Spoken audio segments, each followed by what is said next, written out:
Hey, what's up mga ka-bowlers, maligayang pagbabalik sa aking channel. Chris Paul JRUE Holiday Blockbuster Trade agad, at Gabe Vincent pasok sa starting lineup. Tara na't pag-usapan natin yan dito sa Basketball Hot Shots.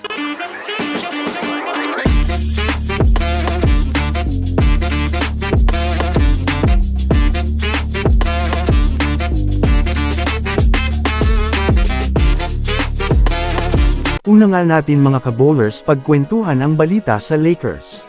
Well, alam naman nga po natin na natira sa Lakers, itong si D'Angelo Russell, na alam nating ng off-season ito nga ang isa sa mga pinakamatunog, na pangalan na maaring i-trade sana ng Lakers, sa ibang mga kupunan. Sa ngayon nga po mga ka-bowlers ay hindi na nga po o wala na nga pong, balak ibigay pa ngayon itong si D'Angelo Russell, ni Rob Pelinka. Ito ay dahil sa nagtitiwala na nga po ito sa ngayon, na magiging maganda ang performance nito next season. Sa ngayon nga ka-bowlers wala pa naman nga pong inilalabas na saktong balita sa kupunan ng Los Angeles Lakers patungkol sa first five, ngunit ayon nga sa mga usap-usapan ngayon mukhang si Gabe Vincent nga po ang posibleng gawing first 5 nanograms Lakers. Lalo pat mataas ang efficiency nito sa bawat laro ng nagdaang playoffs, kumpara kay D'Angelo Russell.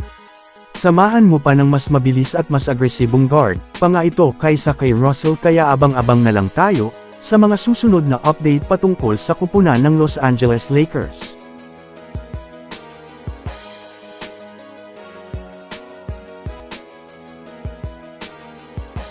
Dumako naman tayo sa kupunan ng Golden State Warriors. Mainit nga ngayon na pinag-uusapan ang trade nitong Jrue Holiday sa Warriors matapos mag-offer ang Warriors na i-trade itong si Chris Paul at Jonathan Kuminga kapalit nitong si Jrue Holiday. Kung susumadahin nga natin interesado na talaga itong Warriors kay Jrue Holiday, dahil kung titignan natin mas bata at mas agresibo itong si Holiday kumpara sa veteranong si Chris Paul, ngunit may ilan din na hindi naman nga sang-ayon sa trade blockbuster, na ito dahil na rin sa mga Dub fans na nanghihinayang sa batang si Jonathan Kuminga, na alam nating napakalaki pa ng potential nito sa Warriors. Ano sa tingin nyo mga ka-bowlers? Kaya naman abang-abang na lang tayo, sa mga susunod na update patungkol sa blockbuster trade na ito. So that's it for today's video mga ka-bowlers.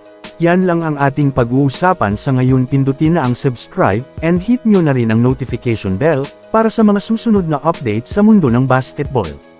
Again, this is Basketball Hot Shots. Thanks for watching.